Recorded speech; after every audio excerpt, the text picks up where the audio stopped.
Hello students, અગાઉના લેક્ચરમાં આપણે સામાન્ય સંતુલનની માહિતી પ્રાપ્ત કરી.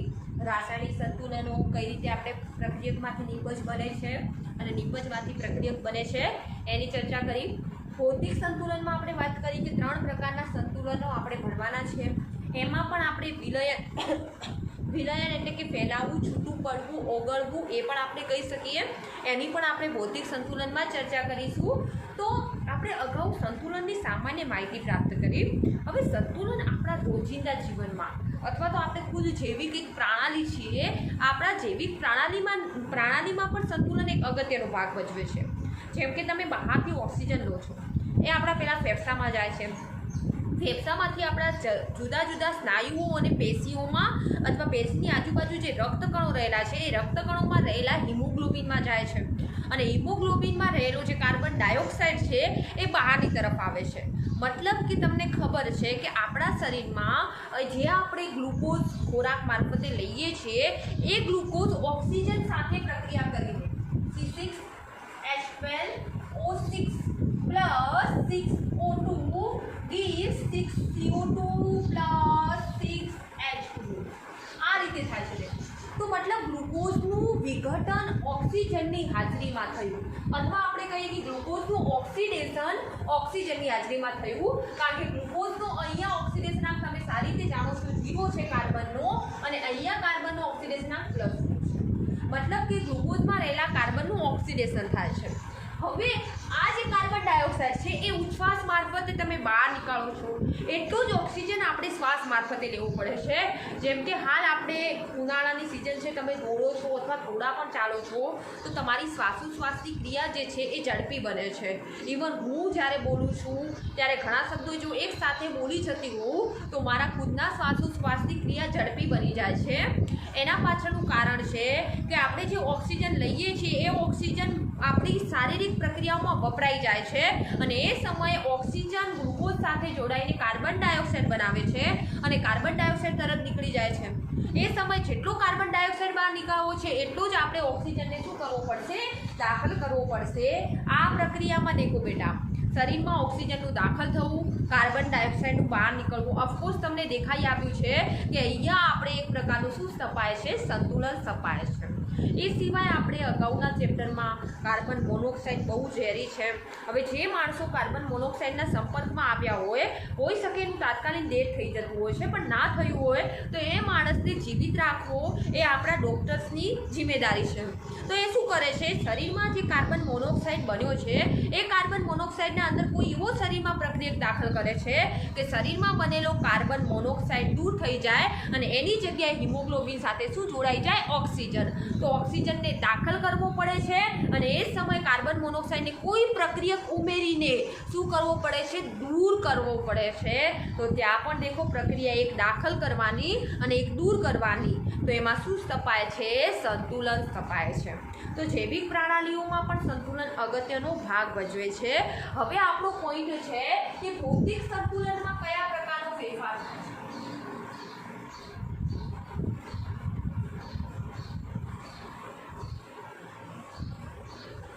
ભૌતિક સંતુલનમાં આપણે વાત કરી અગાઉ કે એક સંતુલન આપણે આવે છે ઘન પ્રવાહી સંતુલન.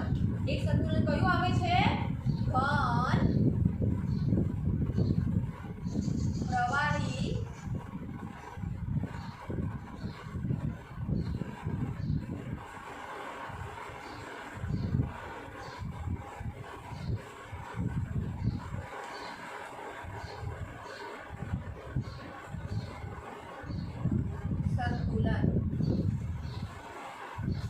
તમને સમજાતું હશે કે ઘનનું પ્રવાહીમાં રૂપાંતર કરવા માટે જે સંતુલન સંકળાયેલું છે એવા સંતુલનને આપણે ઘન પ્રવાહી સંતુલન કહીશું.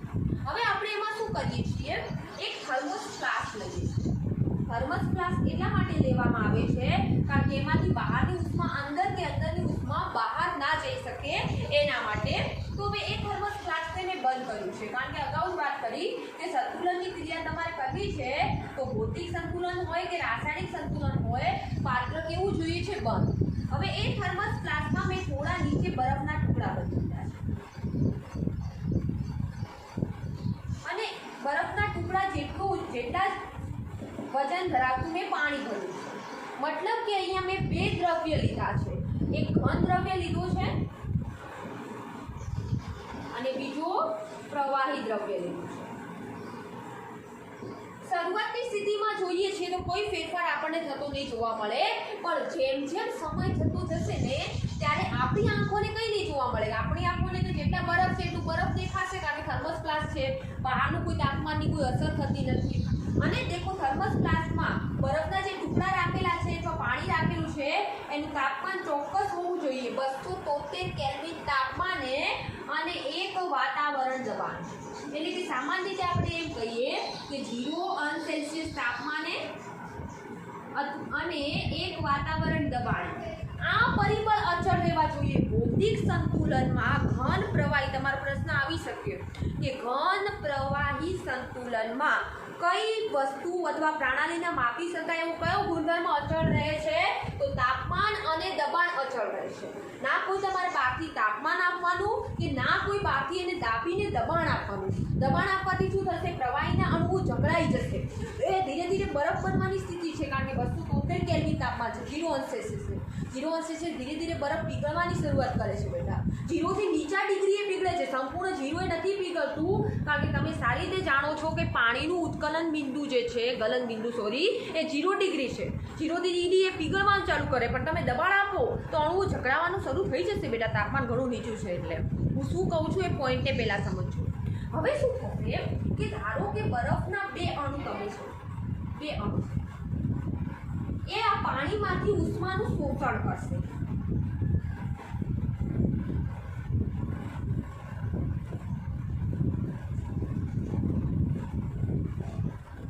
અને બરફના બે અણુ જો પાણીમાંથી ઉષ્મા શોષશે તો એ શેમાં રૂપાંતર થઈ જશે? આપણા પ્રવાહીમાં રૂપાંતર થશે. એટલે કે ધીરે ધીરે શું બની જશે? પાણી બની જશે.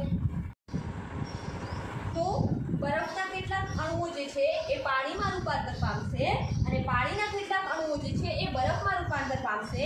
શા માટે અને કઈ રીતે થયું એ મેં હાલ જ સમજાવ્યું કે જે બરફના બે અણુઓ છે એ બે અણુ, ઉદાહરણ આપું છું, 4 અણુ પણ હોય, 6 અણુ હોય, સામાન્ય ઉદાહરણ છે કે બરફના બે અણુ શું કરશે? પાણીમાંથી ઉષ્મા શોષશે. મતલબ કે આ પાણીનું અણુ છે, ધારો કે અહીંયા આજુબાજુ પાણી છે, હવે પાણીમાંથી ઉષ્મા શોષે અને ઉષ્મા શોષીને શેમાં રૂપાંતર પામશે? પ્રવાહીમાં. હવે પાણી શું કરે છે? પાણી ઉષ્મા ગુમાવે, કોમન વસ્તુ છે, તો એ શેમાં રૂપાંતર પામશે બેટા? ઘનમાં. તો ઘનના જેટલા અણુઓ પ્રવાહીમાં રૂપાંતર પામે છે એટલા જ પ્રવાહીના અણુઓ શું થાય છે બેટા? વાયુમાં રૂપાંતર પામે છે. મતલબ કે ઘન H2O નો જેટલો વેગ છે એટલા જ વેગથી પ્રવાહી H2O તમારા ઘનમાં રૂપાંતર પામે છે. મતલબ કે ઘનના ગલનનો દર અને પ્રવાહીના બાષ્પાયનનો દર અચળ થતો જોવા મળશે, સરખો થતો જોવા મળશે. મતલબ જેટલા બરફના અણુઓ પાણીમાં રૂપાંતર પામશે એટલા જ પાણીના અણુ શેમાં રૂપાંતર પામશે બેટા? બરફમાં રૂપાંતર પામશે. આશા રાખું છું કે આ પોઈન્ટ તમને એકદમ ક્લિયર અપ અને સારી રીતે સમજાઈ ગયો છે. ઘનનું પ્રવાહીમાં વિલયન કરવા માટે ખાસ બાબત ભૌતિક સંતુલનમાં શું ધ્યાનમાં રાખવાની?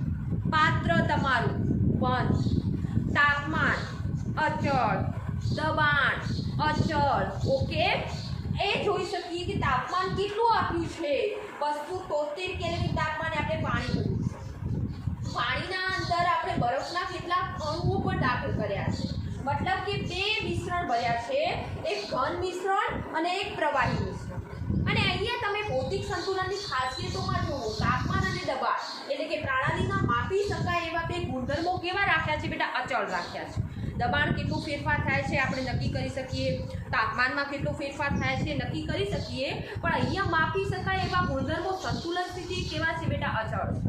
બીજો પોઈન્ટ કે અહીંયા આપણે સંતુલન સ્થિતિએ દ્રવ્ય પોતાની એક અવસ્થામાંથી બીજી અવસ્થામાં રૂપાંતર થાય છે. મતલબ સંતુલન ગતિશીલ છે, પ્રક્રિયા ચાલુ છે, ઘનનું પ્રવાહીમાં, પ્રવાહીનું ઘનમાં, પણ આપણને આ પ્રક્રમ કેવું દેખાય છે? સ્થિર છે. સ્થિર છે છતાંય કેવું છે, ગતિશીલ છે. એટલે વળી શું તમે કન્ફ્યુઝ ના થાઓ બેટા, મેં હાલ જ સમજાવ્યું કે આપણી આંખને એવું લાગે છે કે બરફ જેટલો પડ્યો છે એટલો જ છે, પાણી જેટલું પડ્યું છે એટલું જ છે. કેમ? કારણ કે જેટલા અણુઓ બરફના પાણીમાં રૂપાંતર પામે છે એટલા જ પાણીના અણુઓ શેમાં રૂપાંતર પામે છે, ઉષ્મા ગુમાવીને ઘન એટલે કે બરફમાં રૂપાંતર પામે છે. એટલે તમને તો એવું લાગે છે કે કોઈ ભૌતિક ફેરફાર થતો નથી, પણ ખરેખર પ્રક્રિયા કેવી છે બેટા? ગતિશીલ છે. પણ આપણી આંખને સ્થિર દેખાય છે કારણ કે બંને પરસ્પર વિરોધી પ્રક્રમો, ઘનનું પ્રવાહીમાં અને પ્રવાહીનું વાયુમાં રૂપાંતર થવાની જે બંને પ્રક્રિયાઓ છે એ એક સાથે થતી હોવાથી આપણને એવું લાગે છે કે પ્રક્રિયા કેવી છે બેટા? અચળ છે, આગળ વધતી નથી, પ્રક્રિયા કોઈ થતી નથી. કારણ કે તમને એવું એટલા માટે લાગે છે કારણ કે અણુઓ કેવા છે? સતત ગતિશીલ છે. પરંતુ આપણી આંખોને કેવા દેખાય છે? સ્થિર દેખાય છે. આશા રાખું છું કે ઘનનું પ્રવાહીમાં રૂપાંતરનો પોઈન્ટ ક્લિયર થઈ ગયો હશે. અહીંયા તાપમાન અને દબાણ એવા બે માપી શકાય એવા પરિબળો કેવા હોય છે? અચળ હોય છે. ત્યારબાદ હવે આપણે લઈએ પ્રવાહી વાયુ સંતુલન. ચલો, પ્રવાહી વાયુ સંતુલનમાં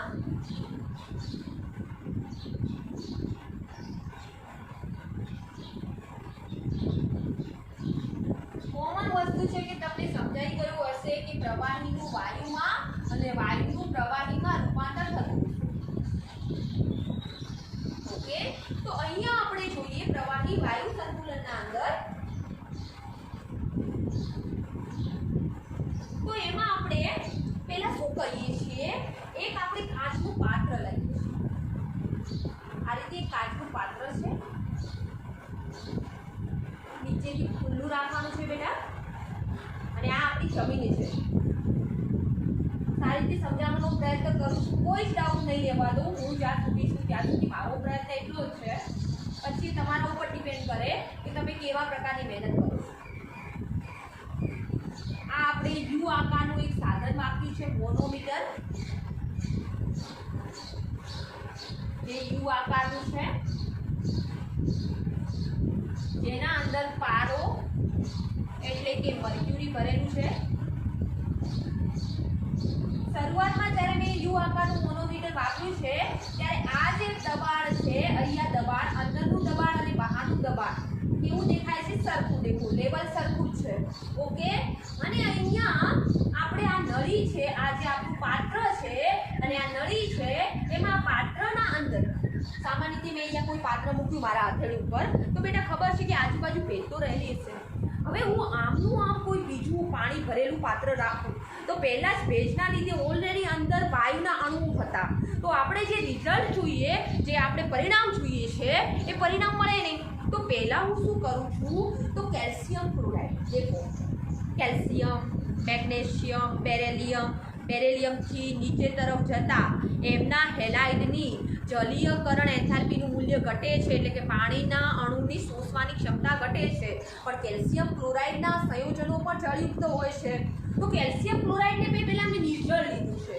એ શું કરશે? અહીંયા મેં એક પાત્રમાં નિર્જળ કેલ્શિયમ ક્લોરાઇડના ટુકડા લઈ લીધા છે, અને આ જે આપણું પાત્ર છે, આ જે આપણું નળી છે, એ નળીની આજુબાજુ જે આ કાચનું પાત્ર છે એ પાત્રના અંદર મેં આ મૂકી દીધું. હવે આ નિર્જળ કેલ્શિયમ ક્લોરાઇડ શું કરે છે? અહીંયા જે આજુબાજુ ભેજના અણુઓ રહેલા છે એ ભેજના અણુઓ શું કરી દેશે? એ શોષણ કરશે. એટલે તમારું જે આ પાત્ર છે, આ જે ચોરસ આકારનું, લંબચોરસ આકારનું, એ પાત્રના અંદરથી ભેજ બધો શોષાઈ ગયો. એટલે તમારું પાત્ર હવે કેવું થઈ ગયું? અથવા પાત્રનો અંદરનો વિસ્તાર હવે કેવો થઈ ગયો બેટા? ભેજ રહિત થઈ ગયો. તરત મેં થોડું પાત્ર ઊંચું કર્યું, આ પાત્ર હોય આપણું, મેં થોડું પાત્રને ઊંચું કર્યું અને તરત મેં કેલ્શિયમ ક્લોરાઇડ વાળું પાત્ર બહાર નીકાળ્યું. આ પાત્રને ઊંચું કર્યું, પછી એના અંદર મેં પાણી ભરેલું પાત્ર તરત જ મૂકી દીધું. હવે તમે કહેશો ટીચર આવું કેમ કરો છો? કેલ્શિયમ ક્લોરાઇડ નીકળ્યા પછી 5-6 મિનિટ વાટ જોઈએ તો ના ચાલે, 5-6 મિનિટ વેઇટ કરીએ તો ના ચાલે. હાલ જ વાત કરી કે બેટા આપણે આ પાત્ર જે છે, આ ચોરસ આકારનું જે પાત્ર છે, એ પાત્રમાં બિલકુલ ભેજ રહેવો જોઈએ. હવે એને ભેજ રહિત કરવા માટે આપણે પહેલાં શું કર્યું? પાત્રને ઊંચું કરી એના અંદર કેલ્શિયમ ક્લોરાઇડ વાળું આપણે નેચરલ કેલ્શિયમ ક્લોરાઇડ વાળું પાત્ર મૂક્યું હતું. એ નેચરલ કેલ્શિયમ ક્લોરાઇડ વાળા પાત્રે શું કર્યું, આજુબાજુનો બધો ભેજ શોષી લીધો. ભેજ શોષ્યો એટલે તરત એને બહાર કાઢ્યું. હવે તમે એને પાત્રને આ ખુલ્લું રાખો તો વળી પાછો અંદર ભેજ એન્ટર થાય. એટલે થોડું પાત્રને ખસેડી એમાંથી નેચરલ કેલ્શિયમ ક્લોરાઇડ વાળું પાત્ર નીકાળી અને પાણી વાળું પાત્ર અંદર શું કરી દેવાનું છે, દાખલ કરી દેવાનું છે. તો પાણી વાળું પાત્ર દાખલ. શરૂઆતમાં શું થશે, હવે એને થોડી ઉષ્મા આપણે આપવી પડશે, થોડી ગરમી આપવી પડશે. થોડી ગરમી આપતા, સામાન્ય ગરમી કરતા પાણીના કેટલાક અણુઓ બાષ્પીભવન પામશે શરૂઆતની સ્થિતિમાં. એટલે અહીંયાથી તમારું પાણીનું સ્તર ઘટતું જશે, પાણીનું લેવલ થોડું ઘટશે, કારણ કે અહીંયા પાણીના અણુ બાષ્પીભવન પામે છે. તો શું થશે, હવે પાણીના અણુઓ બાષ્પીભવન પામે એટલે વાયુના અણુઓ વચ્ચે દબાણ ઉત્પન્ન થાય. વાયુના અણુઓમાં આપણે સારી રીતે જાણીએ છીએ કે દબાણની સૌથી વધુ અસર જોવા મળે છે. અને વાયુના અણુની દબાણના લીધે તમારો જે મોનોમીટરમાં રાખેલો પારો છે એ ઊંચો ચડશે. શરૂઆતમાં બાષ્પ દબાણ વધતા મર્ક્યુરી ની સપાટી ઊંચી આવશે. કોઈ સમજાતો હશે, કારણ કે બેટા પ્રવાહીના અણુ બાષ્પમાં રૂપાંતર થાય અને બાષ્પના અણુઓ સતત ગતિશીલ હોવાથી એમાં શું ઉત્પન્ન થશે બેટા, દબાણ ઉત્પન્ન થશે, જેને આપણે બાષ્પ દબાણ કહીએ છીએ. તો શરૂઆતમાં બાષ્પ દબાણ વધુ જોવા મળશે. એટલે બાષ્પના અણુઓ સતત ગતિશીલ રહેશે. પ્રવાહી હજુ બાષ્પીભવન પામે છે, બાષ્પીભવન પામે છે. પણ હવે બાષ્પના અણુઓ એટલા બધા બની ગયા કે એક જગ્યાએ એ એકઠા થઈને ફરીથી પ્રવાહીકરણ પામીને પાછા પાત્રમાં આવે છે. અને એ સમયે પ્રવાહીના અણુઓનું પાછું બાષ્પીભવન ચાલુ છે. જેટલા બાષ્પના અણુઓ પ્રવાહીકરણ પામે છે એટલા જ પ્રવાહીના અણુઓ બાષ્પમાં રૂપાંતર પામે છે. એટલે હવે જે દબાણ હશે, બાષ્પના અણુઓ પ્રવાહીમાં રૂપાંતર પામવાનું અને પ્રવાહીના અણુઓનું બાષ્પમાં રૂપાંતર પામવાનું. એટલે હવે દબાણ કેવું થઈ જશે બેટા, અચળ થઈ જશે. કારણ કે હવે દબાણ વધારે કે ઘટાડે જોવા મળશે નહીં. તો એ સ્થિતિએ તમારું બાષ્પ દબાણ કેવું થઈ જશે, અચળ થઈ જશે. કારણ કે જેટલા બાષ્પના અણુઓ પ્રવાહીમાં રૂપાંતર પામે છે એટલા જ પ્રવાહીના અણુઓ બાષ્પમાં રૂપાંતર પામે છે. શરૂઆતમાં તો શું થતું હતું બેટા, માત્ર પ્રવાહીના અણુ બાષ્પીભવન પામતા હતા. આપણે ફરીથી એક સારી આકૃતિ દોરીને સમજાવવાનો પ્રયત્ન કરું. દેખો, ધારો કે આપણે 3 સ્થિતિ લઈએ. પાત્ર બંધ જ રાખવાનું છે બેટા આપણે. હવે અહીંયા હું મોનોમીટર લખી લેતી. પહેલી સ્થિતિમાં આપણે શું કર્યું હતું, અહીંયા પાત્રમાં ખાલી પાણી જ ભરેલું. મતલબ પાણીના અણુઓ શરૂઆતની સ્થિતિમાં ખાલી બાષ્પીભવન પામતા હતા. ધારો કે પાણીના 20 અણુ બાષ્પીભવન પામે. પછી મધ્યમ સ્થિતિમાં શું થયું કે પ્રવાહીના 20 જેટલા અણુઓ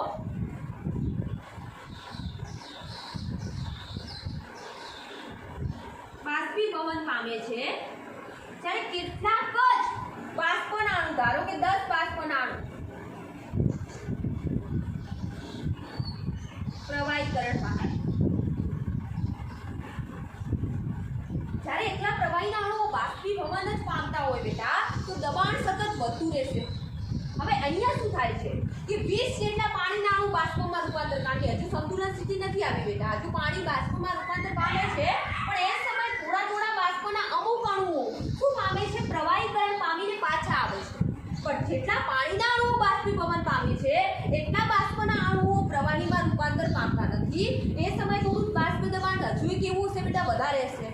પણ ત્રીજી સ્થિતિમાં શું થયું કે ત્રીજી સ્થિતિમાં જેટલા પ્રવાહીના અણુઓ બાષ્પીભવન પામે છે એટલા જ બાષ્પના અણુઓ પ્રવાહીકરણ પામે.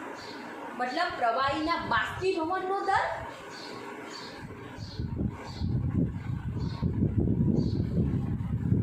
અને બાષ્પના પ્રવાહીકરણનો દર કેવો થઈ જશે બેટા, સરખો. હવે આનાથી તો બેટર કોઈ શિક્ષક તમને ના સમજાવી શકે. આખી અલગ અલગ આકૃતિ દોરીને સમજાવી. ફરીથી એકવાર સમજાવું છું. આપણે એક કાચનું મસ્ત પાત્ર લીધું. એ પાત્રના એક છેડે મોનોમીટર ગોઠવ્યું. આપેલું છે. મોનોમીટરમાં શું લગાડેલું છે બેટા? પારો. પારો શું નક્કી કરે છે? પ્રવાહીનું બાષ્પ દબાણ નક્કી કરે છે. પ્રવાહીના અણુઓ બાષ્પમાં જ્યારે રૂપાંતર પામે છે ત્યારે કેટલું દબાણ ઉત્પન્ન થાય છે. શરૂઆતમાં જ્યારે આપણે પાત્ર લીધું ત્યારે પાત્રની આજુબાજુના અંદરના વિસ્તારમાં ભેજ ભરેલો છે. હવે ભેજ ભરેલો એટલે બાષ્પ કહેવાય બેટા એક પ્રકારની. તો તમારે જે રિઝલ્ટ જોઈએ એ રિઝલ્ટ મળે નહીં. તો એના માટે પહેલાં શું કર્યું? એ જે આપણું કાચનું પાત્ર હતું એને થોડું ઊંચું કરી અને એના અંદર મેં નિર્જલ કેલ્શિયમ ક્લોરાઇડનું પાત્ર મૂકી દીધું. નિર્જલ કેલ્શિયમ ક્લોરાઇડ પ્રબળ ભેજ શોષક હોવાથી એ પાણીને શું કરશે? આજુબાજુની જે ભેજ છે એ ભેજને શું કરી લેશે બેટા? શોષી લેશે. પછી મેં આ નિર્જલ કેલ્શિયમ ક્લોરાઇડ વાળા પાત્રને આમ ખસેડીને તરત પાણીવાળું પાત્ર અંદર દાખલ કર્યું અને થોડી ઉષ્મા મળતા પાણીના કેટલાક અણુઓ શેમાં રૂપાંતર પામવા લાગ્યા બેટા? બાષ્પમાં. શરૂઆતમાં પાણીના અણુઓ સતત બાષ્પમાં જ રૂપાંતર પામે છે. પહેલું પાત્ર જોવું અને બાષ્પમાં રૂપાંતર પામતા હોવાથી મોનોમીટરના પારાની સપાટી ઊંચી આવી, કારણ કે બાષ્પ દબાણ બાષ્પના અણુઓનું વધી ગયું. એટલા બધા બાષ્પો બને છે, એટલા અણુઓ બને છે, બાષ્પીભવન પામે છે કે દબાણ વધે છે. પણ ધીરે ધીરે પારો પાછો મૂળ સ્થિતિમાં પાછો આવી રહ્યો છે. એકસાથે ધડકતો નથી આવતો. મતલબ વચ્ચેની સ્થિતિમાં શું થતું હશે કે ધારો કે પ્રવાહીના 20 અણુઓ બાષ્પીભવન પામતા હશે, એમાંથી 10 જ પાણીના અણુઓ પ્રવાહીકરણ પામતા હશે. બાષ્પના અણુઓ મતલબ શું થયો કે હજુ સંપૂર્ણપણે બાષ્પ દબાણ અચળ નથી થયું. પણ એક સ્થિતિ એવી આવે છે કે પારાની સપાટી મૂળ સ્થિતિમાં પાછી આવી જાય છે. એનો મતલબ શું થયો કે જેટલા પ્રવાહીના અણુઓ બાષ્પીભવન પામે છે, ધારો કે 20 અણુ, તો એટલા જ બાષ્પના અણુઓ જે છે એ પ્રવાહીકરણ પામે છે. હવે કેવું રહ્યું બંનેમાં સંતુલન? એટલે હવે તમને એમ થશે કે અહીંયા તો બાષ્પ હતી એટલી રહે છે, નથી કોઈ હલનચલન. તમારી આંખોની કોઈ હલનચલન, માઇક્રોસ્કોપિક જોશો તો હલનચલન જોવા મળશે, તમારી આંખોમાં કોઈ હલનચલન નહીં જોવા મળે. મતલબ કે હવે કઈ પ્રક્રિયા થતી જ નથી. જેટલી બાષ્પ બનવી હતી એટલી બની ગઈ. પણ ખરેખર પ્રક્રિયા થાય છે, પણ તમારા માટે સ્થિર છે. પણ રાસાયણિક રીતે અથવા તો ભૌતિક ફેરફારની રીતે વિચારીએ તો એ ગતિશીલ છે.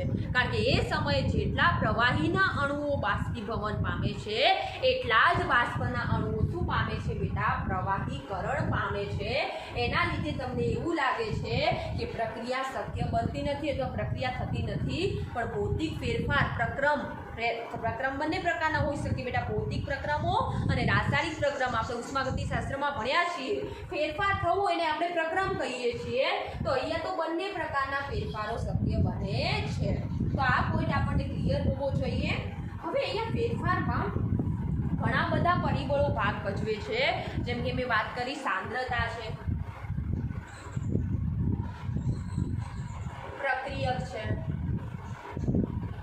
અને તાપમાન છે. દેખો બેટા, બહુ મસ્ત રીતે આ વસ્તુ ધ્યાન રાખવાની કે ઘનનું પ્રવાહીમાં સંતુલન હતું ત્યારે તાપમાન અને દબાણ કેવું રહેતું હતું? અચળ રહેતું હતું. પ્રવાહીના અને વાયુમાં સંતુલનમાં કઈ વસ્તુ છેલ્લે અચળ થઈ જાય છે બેટા? બાષ્પ દબાણ અચળ થઈ જાય છે. અને એ અચળ બાષ્પ દબાણનું ઘનનું પ્રવાહીમાં અને પ્રવાહીનું વાયુમાં રૂપાંતર થવાની ક્રિયા જે છે એ સતત કન્ટિન્યુ ચાલુ રહે છે, સરખી પ્રમાણમાં ચાલુ રહે છે. એટલે દબાણમાં કોઈ વધારો કે ઘટાડો થતો જોવા મળતો નથી, કારણ કે સરખું પ્રમાણ છે. અને એવા બાષ્પ દબાણને આપણે સંતૃપ્ત બાષ્પ દબાણ કહીએ છીએ. ખાસ ધ્યાન રાખજો આ પોઈન્ટ. આ પોઈન્ટને સમજવો બહુ ઇઝી છે, પણ એને યાદ રાખવો બહુ અઘરો છે કે સંતૃપ્ત બાષ્પ દબાણ એટલે શું. તો ઘણા વિદ્યાર્થીઓ કે બાષ્પ દબાણને અંદર બાષ્પના અણુઓ સતત બન્યા રહે એક સમય એવું થશે કે બાષ્પના અણુઓ બનવાનું બંધ કરશે, એને સંતૃપ્ત બાષ્પ દબાણ કહેવાય. એને બેટા સંતૃપ્ત બાષ્પ દબાણ નથી કહેવાતું. સંતૃપ્ત બાષ્પ દબાણ કોને કહેવાય છે કે પ્રવાહીના અણુઓ જેટલા બાષ્પમાં રૂપાંતર પામે છે એટલા જ બાષ્પના અણુઓ પ્રવાહીમાં રૂપાંતર પામે છે. મતલબ આ પ્રક્રિયા હવે સતત કન્ટિન્યુ ચાલુ છે, પણ સરખા પ્રમાણમાં ચાલુ છે. એવા બાષ્પ દબાણને સંતૃપ્ત અથવા તો આપણે અચળ બાષ્પ દબાણ કહીએ છીએ. તો અહીંયા મેં 3 વસ્તુ કરી કે હું જો પ્રક્રિયકની સાંદ્રતા બદલી દઉં, પ્રક્રિયક બદલી દઉં અથવા એનું તાપમાન બદલું તો શું થાય? ધારો કે બેટા મેં એક બંધ પાત્રમાં 100 મિલી પાણી રાખ્યું છે, બીજા પાત્રમાં મેં 200 મિલી H2O રાખ્યું છે, ત્રીજા પાત્રમાં મેં મિલી H4 આપ્યું.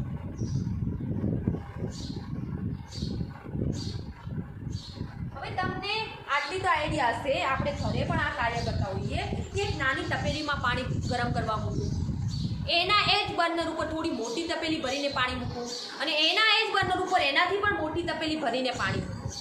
કયા પાણીના અણુઓ બાષ્પીભવનમાં સહેલાઈથી અથવા તો કયા પાણીના અણુનું બાષ્પ દબાણ સહેલાઈથી આપણને જોવા મળશે અથવા એનું બાષ્પીભવન સહેલાઈથી જોવા મળશે? તો તમે કહેશો ટીચર ઓછું પાણી ભરેલું છે એમાં, કારણ કે એમાં પાણીના અણુઓની સંખ્યા ઓછી છે. ઓકે, તો ઓછું પાણી ભરેલા અણુમાં કારણ કે જગ્યા વધારે મળી રહે છે. દેખો બેટા, અને જગ્યા વધારે મળે એટલે અણુઓનું બાષ્પ દબાણમાં શું થવાનું છે બેટા? વધારો થવાનો છે. અણુઓ વધુ પ્રબળતાથી હલનચલન કરશે અને જેટલું અણુ ઝડપીથી, જેમ કે તમને ખબર છે કે હું ક્રિકેટનો બોલ અહીંયાથી ફેંકું અને ક્રિકેટનો બોલ દૂરથી ફેંકું, કોના અંદર દબાણ વધારે છે બેટા? દૂરથી ફેંકેલા બોલમાં હશે ને. તો જેટલા પાણીના અણુઓમાં વચ્ચે જગ્યા ખાલી હશે ને એટલા વાયુના અણુને હલનચલન કરવા માટે જગ્યા વધારે મળશે. અને વાયુના અણુઓનું હલનચલન એટલે એમના અણુનું બાષ્પ દબાણ, કારણ કે એ પાત્રની દિવાલ સાથે પણ એટલા ઝડપીથી અથડાશે બેટા અને એકબીજા સાથે એટલા ઝડપીથી અથડાશે, કારણ કે જગ્યા એટલી જ વધારે મળે છે કે અણુઓ આરામથી ઘૂમે છે અને ઘૂમે છે ત્યારે અથડાય છે પણ એટલા જ સ્પીડથી. તો બાષ્પ દબાણ ઓછા જથ્થાવાળા પ્રક્રિયકમાં વધારે જોવા મળશે. તો પ્રક્રિયકની સાંદ્રતા બદલતા, જેમ કે 100 મિલી પાણી લીધું બેટા, આપણે 200 મિલી પાણી લીધું અને 300 મિલી પાણી લીધું, એમાં 100 મિલી પાણીમાં બાષ્પ દબાણ વધુ જોવા મળશે. ચલો, એના પછી બેટા મેં એ કહ્યું કે પ્રક્રિયક પણ આપણે બદલી શકીએ. જેમ કે પ્રક્રિયક તરીકે મેં 2 પ્રક્રિયકો લીધા છે, પાણી અને એસિટોન. દેખો પ્રક્રિયકો બદલાઈ ગયા બેટા, એટલે પ્રક્રિયકનો સ્વભાવ બદલાઈ ગયો. અલગ અલગ પ્રક્રિયકો છે, બંને છે પ્રવાહી અવસ્થામાં પણ બંનેના ગુણધર્મો કેવા છે બેટા? અલગ અલગ. હવે તમને ખબર છે કે એસિટોન 56 ડિગ્રીએ પીગળવાનું શરૂ કરે છે અને પાણી પીગળવાનું નહીં, ઉત્કલન પામવાનું મતલબ કે ઉકળવાનું શરૂ કરે છે અને પાણી જે છે એ 100 ડિગ્રીએ ઉકળવાનું શરૂ કરે છે.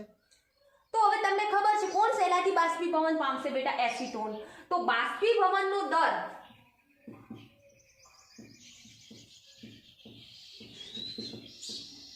એ બાષ્પ દબાણના સમપ્રમાણમાં હશે. મતલબ કે એસિટોન સહેલાઈથી બાષ્પીભવન પામીને એના અણુઓ સતત ગતિશીલ થશે અને બાષ્પીભવન પામીને અણુઓ ગતિશીલ થાય અને વાયુના અણુઓમાં શું જોવા મળે બેટા? બાષ્પ દબાણ.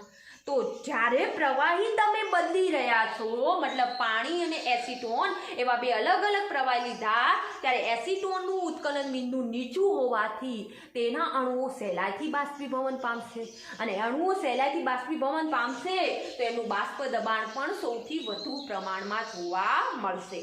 આશા રાખું છું કે આ પોઈન્ટ ક્લિયર હશે બેટા. બીજો પોઈન્ટ છે તાપમાન. દેખો, હવે ઓછા તાપમાનના સંપર્કમાં રાખો બેટા. પાણીને જ વિચારો કે મેં એક પાણીને આપણા રૂમમાં રાખ્યું છે ને એક પાણીને સૂર્યપ્રકાશમાં રાખ્યું છે. સરખા જથ્થાવાળું જ પાણી લીધું છે. એક પાત્રમાં મેં 200 મિલી પાણી લીધું છે અને બીજા પાત્રમાં મેં 200 મિલી જ પાણી લીધું છે, પરંતુ એ બંને પાણીમાં એક સૂર્યપ્રકાશની હાજરીમાં એટલે કે તાપમાન બદલાઈ ગયું દેખો બેટા અને એક રૂમની હાજરીમાં છે. તો હવે કયું પાણી સહેલાઈથી બાષ્પીભવન પામશે? જે ઊંચા તાપમાનમાં હશે એ. અને ઊંચા તાપમાનવાળું પાણી જો સહેલાઈથી બાષ્પીભવન પામે તો એના એનું જે બાષ્પ દબાણ છે એ પણ કેવું જોવા મળશે બેટા? વધારે. કારણ કે જેટલું બાષ્પીભવન સહેલાઈથી એટલું બાષ્પ દબાણ, વાયુના અણુઓ વચ્ચે દબાણ જે ઉત્પન્ન થાય છે એ પણ કેવું જોવા મળશે બેટા? વધારે. તો બાષ્પીભવનનો દર બાષ્પ દબાણના સમપ્રમાણમાં છે, લખી દેજો બેટા. ક્યાંય નહીં જોવા મળે તમને મટીરિયલમાં. અને તાપમાનના પણ કેવા પ્રમાણમાં છે? સમપ્રમાણમાં. કારણ કે જેટલું તાપમાન વધશે એટલું બાષ્પીભવન પણ શું થશે? વધશે. તો અહીંયા પ્રવાહી વાયુ સંતુલન આપણે ઓકે થઈ ગયું કે એક સ્થિતિ એવી આવશે કે પ્રવાહીના અણુનું વાયુમાં રૂપાંતર થવાનું અને વાયુના અણુનું પ્રવાહીમાં રૂપાંતર થવાનો દર, વેગ કેવો થઈ જશે? સરખો થઈ જશે. એટલે કે બાષ્પીભવનનો દર અને પ્રવાહીકરણનો દર કેવો થઈ જશે? સરખો. એટલે કે વાયુના અણુનું પ્રવાહીકરણ થવાની સ્થિતિ અને પ્રવાહીના અણુનું વાયુમાં રૂપાંતર થવાની સ્થિતિ કેવી થઈ જશે? સરખી થઈ જશે. એટલે કે પ્રક્રિયા આપણને સ્થિર હોય એવો અનુભવ થશે, પણ ખરેખરમાં કેવી રહેશે? ગતિશીલ રહેશે. તો અહીંયા પ્રવાહી બાષ્પ અથવા પ્રવાહી વાયુ સંતુલન જે છે એ પોઈન્ટ આપણે ક્લિયર અપ થઈ ગયો. સ્ક્રીનશોટ લેવો હોય તો લઈ લેજો બેટા. ચલો એના પછી હવે આપણે લઈએ બાષ્પ એટલે કે ઘન બાષ્પ સંતુલન અથવા ઘન વાયુ સંતુલન.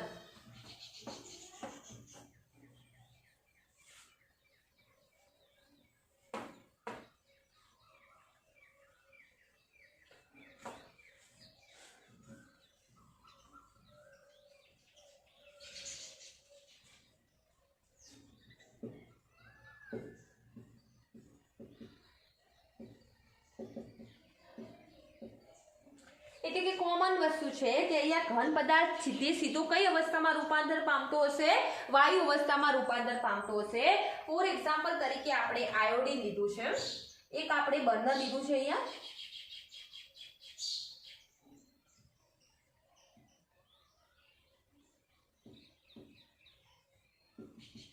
બર્નરથી આપણે બર્નરને સળગાવ્યું છે. એના ઉપર મેં એક વોચ ગ્લાસ રાખ્યો છે. એ વોચ ગ્લાસમાં મેં ઘન આયોડીન ભર્યું છે અને એ વોચ ગ્લાસના ઉપર મેં ઉલટી ગરણી રાખી દીધી છે અને એના ઉપર રૂનું કુમડું ગોઠવ્યું છે.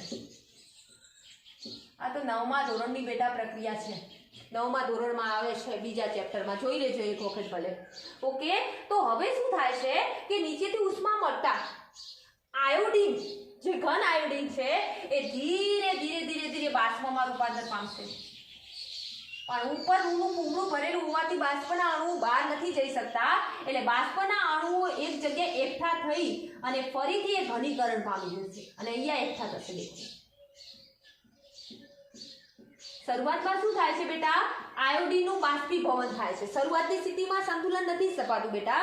શરૂઆતમાં થોડું આયોડીન વપરાય છે, પણ સમય જતા બાષ્પના અણુઓ એક જગ્યાએ એટલા બધા એકઠા થઈ જાય છે કે એ બાષ્પના અણુઓ ભેગા થઈ અને ઘનીકરણ પામીને તમારી જે આ ગરણી ઉલટી રાખી છે એ ગરણીની આજુબાજુ જમા થાય છે. તો બસ ઘન આયોડીન અહીંયા શું થયું દેખો બેટા? ઘન આયોડીન ના मतलब આપણે બાષ્પીભવનનો દર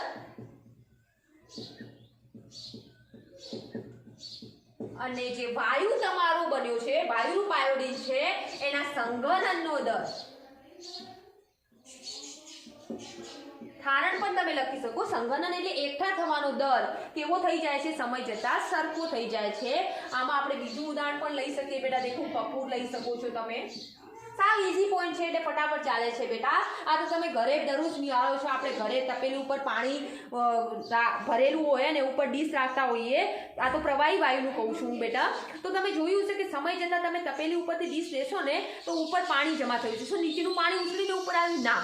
એમાં શું થાય છે? પ્રવાહીના અણુઓ જે બાષ્પમાં રૂપાંતર થાય છે ત્યારે એમનું શરૂઆતમાં બાષ્પ દબાણ વધી જાય છે, પણ સમય જતાં દબાણ કેવું થઈ જાય છે? અચળ. ત્યારે બાષ્પના અણુઓ એકઠા થઈને પ્રવાહીકરણ પામીને નીચે આવે છે અને એ સમય પ્રવાહીના કેટલાક અણુઓ શેમાં રૂપાંતર પામે છે બેટા? બાષ્પમાં. તો અહીંયા પણ એવું થાય છે કે ઘન આયોડીન જે છે એ વાયુમાં રૂપાંતર પામે છે અને એ વાયુના કણો એક જગ્યાએ એકઠા થઈને ફરીથી ઘનમાં રૂપાંતર પામે છે. કપૂર પણ લઈ શકો બેટા. એમોનિયમ ક્લોરાઇડ પણ લઈ શકો છો.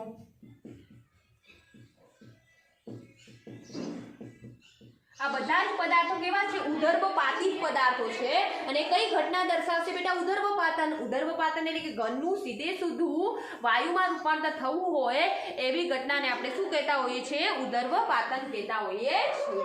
તો અહીંયા ઘન વાયુ સંતુલન પણ આપણું શું થાય છે? પૂરું થાય છે. કઈ ચેપ્ટરના પોઈન્ટોમાં છે નહીં, એકદમ બધું જ ઈઝી છે. એને કંઈ ગોખવાની પણ જરૂર નથી, બહુ સમજી શકાય એવું છે. ઓકે, તો અહીંયા આપણે ખાસ આ વસ્તુને ખાસ નોટ કરવી કે જે પ્રવાહી વાયુ સંતુલન હતું એમાં કઈ વસ્તુ અચળ રહેતી હતી, માપી શકાય એવો કયો ગુણધર્મ અચળ રહેતો હતો? શરૂઆતમાં બાષ્પ દબાણ વધતું હતું, પણ ધીરે ધીરે બાષ્પ દબાણ કેવું થઈ જતું હતું? અચળ થતું આપણને જોવા મળતું હતું. ઓકે, ક્લિયર છે આટલા સુધી?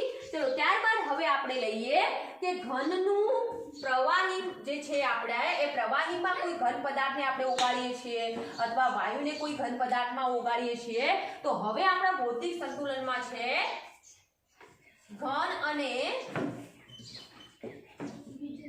પ્રવાહી અને વાયુનું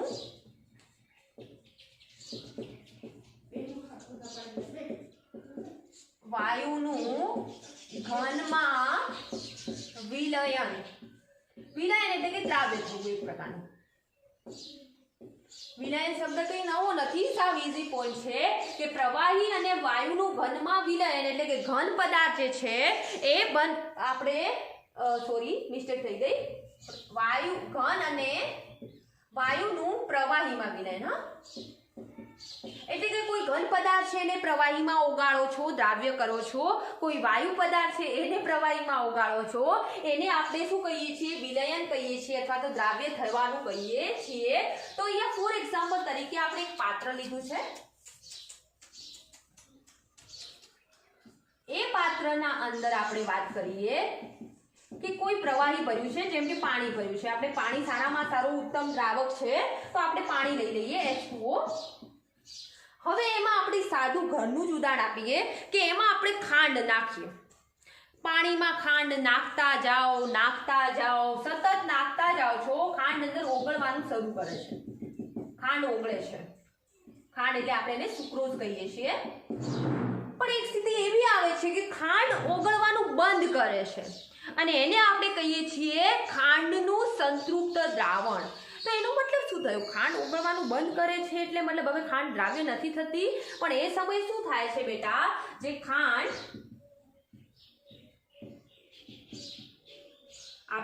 ખાંડ વિલયન પામે છે એટલે કે ખાંડ દ્રાવ્ય થાય છે,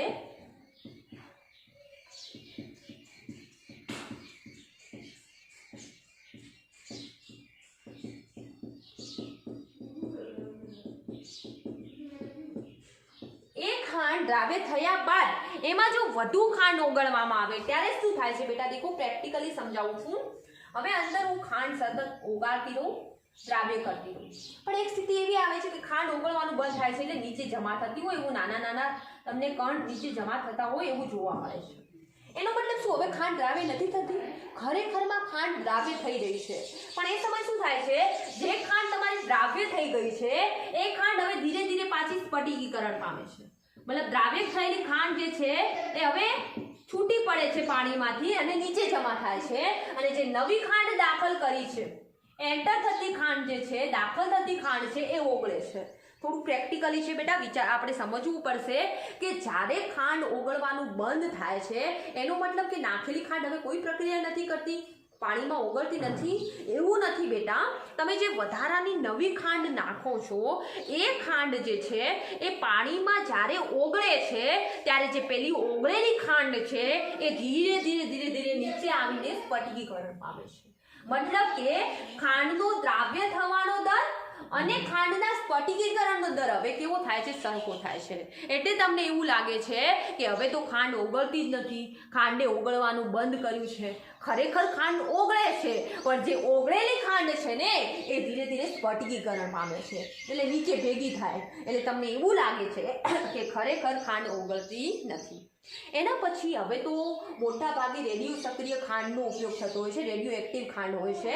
એ ખાંડના અંદર શું થાય છે કે ધારો કે મેં કોઈ રેડિયો સક્રિય ખાંડનું દ્રાવણ બનાવેલું હોય, મતલબ કે પાણી પ્લસ ખાંડ લીધી છે પણ સાદી ખાંડ નથી લીધી. કેવી ખાંડ લીધી છે બેટા?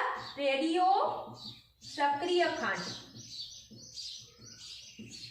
હવે જે રેડિયો સક્રિય ખાંડ છે એ ખાંડના અંદર હું ધારો કે બિન રેડિયો સક્રિય ખાંડના 2 ટીપા નાખું.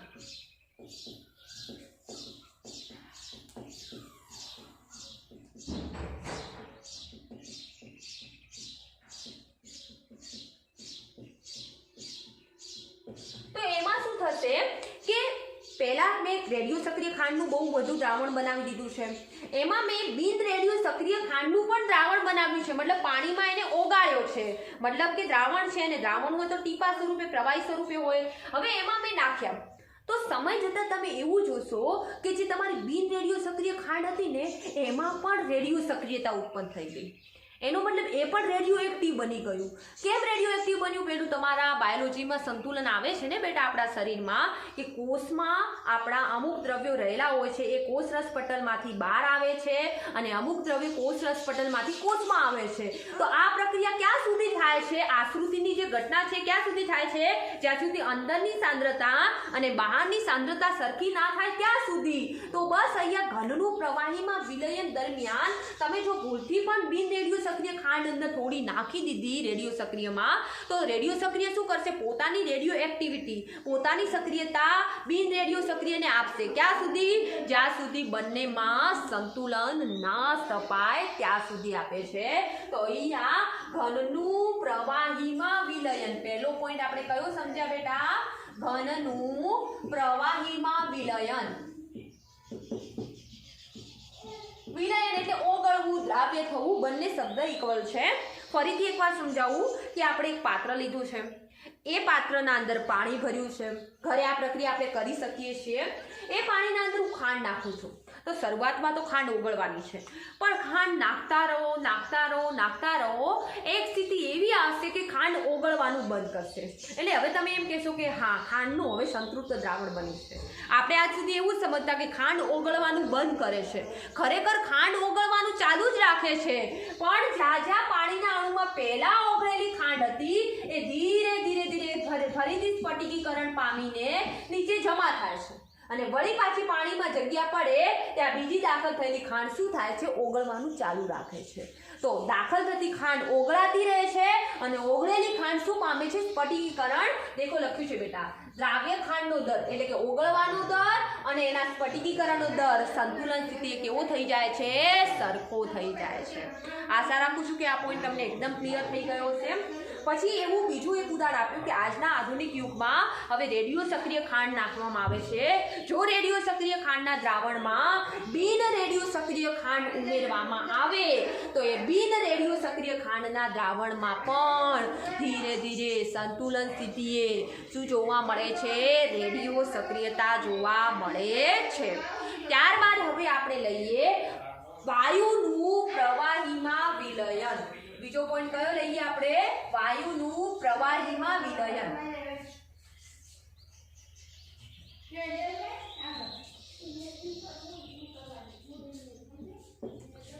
વાયુનું પ્રવાહીમાં વિલયન.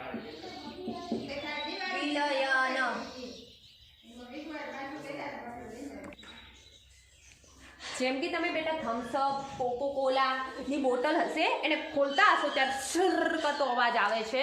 એના મતલબ કે એમાંથી વાયુ બહાર નીકળતો હશે. મતલબ કે ચોક્કસ દબાણ આપીને અંદર વાયુને શું કરવામાં આવ્યો છે બેટા? ઉમેરવામાં આવ્યો છે. અહીંયા એક બીજું પણ મસ્ત પોઈન્ટ સમજાવીશ, જે બુકનો નથી પણ સમજવું બહુ ઇમ્પોર્ટન્ટ છે. આપણે 12મા ધોરણમાં બીજા ચેપ્ટરમાં બહુ હેલ્પ કરશે.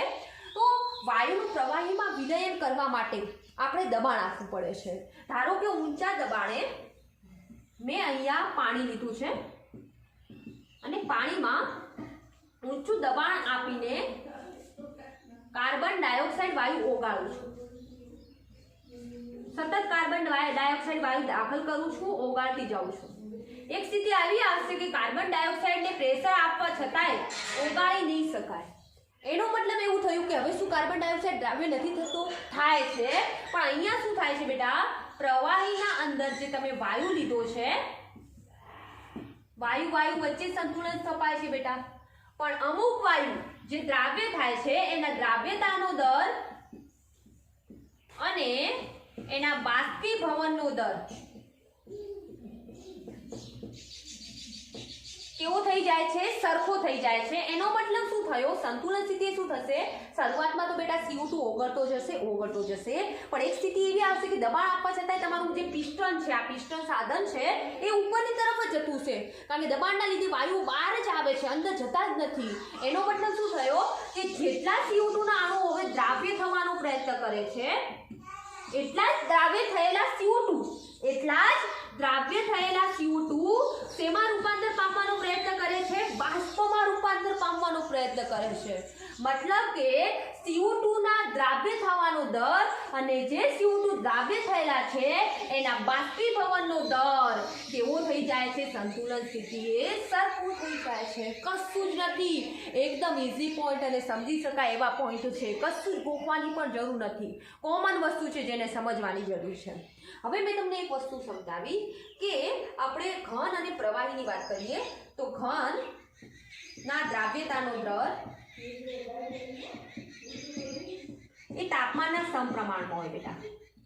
મતલબ કે તમને ખબર છે કે જો ખાંડ ઓગળવાનું બંધ કરે અને થોડું પાણીને ગરમ કરો બેટા તો થોડી ખાંડ જે ઓગળેલી નથી એ પણ ઓગળી જશે। મતલબ કે તાપમાન વધાર્યું તો ખાંડ ઓગળવાનું ચાલુ રાખે છે, પણ દબાણના વ્યસ્ત પ્રમાણમાં છે।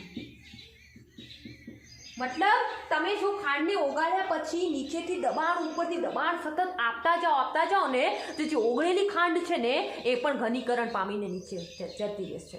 ઘન માટે વાત કરું છું, ખાસ યાદ રાખજો, ઘન માટે।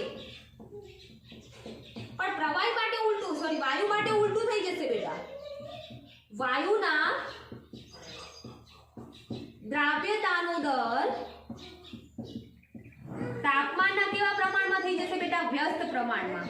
કારણ કે તમને એટલી સેન્સ છે કે CO2 ને માંડ તો દાબીને આપણે અંદર ભર્યો હતો, હવે થોડી ગરમી આપો એટલે CO2 તો ઓલરેડી માંડ અંદર દાખલ થયો હતો। પેલો રોવરાવીને કોઈને અંદર લઈ જતા હોય ને એમ એને અંદર લઈ ગયા હતા અને તાપમાન આપ્યું એટલે CO2 તો કે છે હાસ મને તો મજા આવી ગઈ, હવે તો મારે છૂટું થવાનું છે, એટલે CO2 તરત ધડધડ કરતો બહાર નીકળી જશે। મતલબ કે CO2 જેવા વાયુના દ્રાવ્યતાનો દર એ તાપમાનના વધારા સાથે ઘટે છે, એટલે તાપમાનના વ્યસ્ત પ્રમાણમાં છે। પણ દબાણ મેં હાલ જ વાત કરી કે દબાણ આપો છો તો CO2 શું થાય છે બેટા? દ્રાવ્ય થાય છે।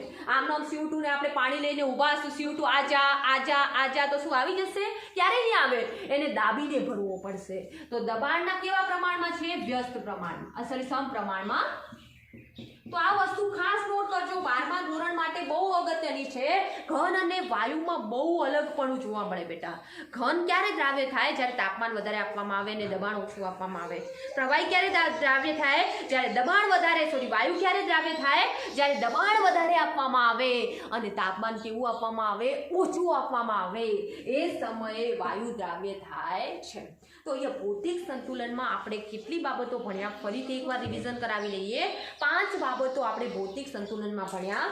પહેલું હતું ઘનનું પ્રવાહી મતલબ ઘન પ્રવાહી સંતુલન, બીજું હતું પ્રવાહી વાયુ સંતુલન, ત્રીજું હતું ઘન વાયુ સંતુલન, ચોથું પોઈન્ટ ભણ્યા કે પ્રવાહીમાં ઘનનું વિલયન મતલબ કે પ્રવાહીમાં ઘન કઈ રીતે ઓગળે છે। પાંચમું ભણ્યા વાયુનું પ્રવાહીમાં વિલયન એટલે કે વાયુ જે છે એ પ્રવાહીમાં કઈ રીતે દ્રાવ્ય થાય છે। તો ઘન પ્રવાહીમાં ત્યારે દ્રાવ્ય થશે જ્યારે તાપમાન આપણે બેટા વધુ રાખીશું અને દબાણ ઓછું રાખીશું। વાયુ ત્યારે દ્રાવ્ય થશે જ્યારે દબાણ વધારે રાખીશું અને તાપમાન કેવું રાખીશું? ઓછું રાખીશું, ત્યારે જ આપણને વાયુ દ્રાવ્ય થશે। એના પછી આપણે એ પણ પોઈન્ટ સમજ્યા ઘન પ્રવાહી સંતુલનમાં કે ઘનનું પ્રવાહીમાં રૂપાંતર થાય છે એ પ્રક્રિયા સતત ગતિશીલ જ છે બધા સંતુલનમાં, પણ આપણને કેવી દેખાય છે? સ્થિર, કારણ કે પરસ્પર વિરોધી પ્રક્રમો કેવા રહે છે? અચળ રહે છે। પાણી જે આપણું ઘન પાણી છે એ પાણી જે પ્રવાહી સ્વરૂપે રહેલું છે પાણી એમાંથી ઉષ્મા શોષે છે અને ઘનમાંથી પ્રવાહીમાં રૂપાંતર પામે છે અને એ સમયે પ્રવાહી પાણી પોતાની ઉષ્મા ગુમાવતું હોવાથી એ ઘનમાં રૂપાંતર પામે છે।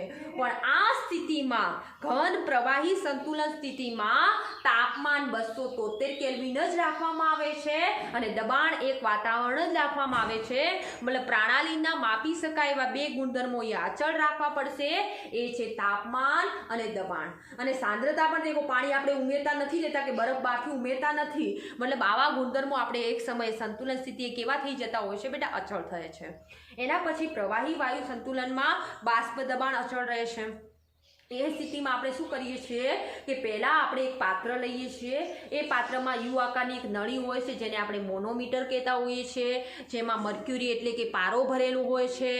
એ મોનોમીટરના અંદર આપણે જ્યારે પણ બાષ્પ દબાણ વધશે એટલે પારાની સપાટી શું આવશે બેટા? ઉપર આવશે। તો શરૂઆતની સ્થિતિમાં જે આપણું પાત્ર હતું એ પાત્ર ભેજયુક્ત હોવાથી એને થોડું ઊંચું કરીને એમાં આપણે નિર્જલ કેલ્શિયમ ક્લોરાઇડ વાળું જે પાત્ર હતું એ રાખ્યું, જેથી એના અંદર રહેલી ભેજને શું કરી શકે, શોષી શકે.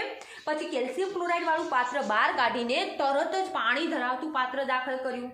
થોડી ઉષ્મા મળતા પાણીનું બાષ્પીભવન થયું અને બાષ્પના અણુઓ સતત રૂપાંતર થતાં બાષ્પ દબાણ વધતા પેલી પારાની સપાટી ઉપર આવતી હતી અને પારાની સપાટી ઉપર આવ્યા પછી સમય જતાં ધીરે ધીરે ધીરે પારો પોતાની મૂળ સ્થિતિમાં આવે છે. એનો મતલબ શું થયું કે શરૂઆતમાં પાણીના અણુ સીધા બાષ્પમાં જ રૂપાંતર પામે છે અને ત્યારબાદ વચ્ચે અમુક બાષ્પના અણુઓ પ્રવાહીમાં રૂપાંતર પામતા હતા, એટલે પારો થોડો થોડો ધીરે ધીરે નીચે આવતો હતો. પણ પછી અંતિમ સ્થિતિએ શું થતું હતું, જેટલા પાણીના અણુઓ બાષ્પમાં રૂપાંતર પામતા હતા એટલા જ બાષ્પના અણુઓ શેમાં રૂપાંતર પામતા હતા, પ્રવાહીમાં રૂપાંતર પામતા હતા. એટલે કે એ સમયે સંતુલન સ્થપાતું હતું અને એ સમયે બાષ્પ દબાણ કેવું રહેતું હતું, અચળ રહેતું હતું. ઘન વાયુ સંતુલનમાં આપણે શું કર્યું, આયોડીન અથવા કપૂર છે અથવા એમોનિયમ ક્લોરાઇડને આપણે કાચની એક આપણે જે પાત્ર છે જેને આપણે વોચ ગ્લાસ કહીએ છીએ એ વોચ ગ્લાસમાં બર્નર ઉપર ગરમ કરવા મૂક્યું. એના ઉપર ઉલટી ગળણી રાખી હતી અને એના ઉપર રૂનું કુમળું રાખ્યું હતું, રૂનો નાનો ટુકડો રાખ્યો હતો અને એને ગરમ કરતા શરૂઆતમાં આયોડીન જે છે એ તમારું ધીરે ધીરે ધીરે ધીરે ધીરે વાદળી રંગનું બાષ્પીભવન પામીને વાદળી રંગનો ઘાટો વાદળી રંગ જોવા મળશે. પણ એ સ્થિતિ એવી આવશે કે વાદળી રંગ જાણે બનતો જ નથી ઉપરની સ્થિતિમાં. મતલબ શું થયો કે જે તમારા ઘન આયોડીન છે એ જે ઘન આયોડીનનું વાયુમાં રૂપાંતર થાય છે એ જ વાયુરૂપ આયોડીન ધીરે ધીરે ઘનીકરણ પામે છે. ઘનમાંથી વાયુ બનતા જાય છે, વાયુમાંથી ઘન બને છે. મતલબ કે શરૂઆતમાં તમારું જે છે આ જે ફનેલ છે એ ફનેલના ઉપર આ રીતે અહીંયા વોચ ગ્લાસ આપણે રાખેલો હતો, અહીંયા બહુ ઘાટો જાંબલી રંગ બનતો હોય એવું જોવા મળશે.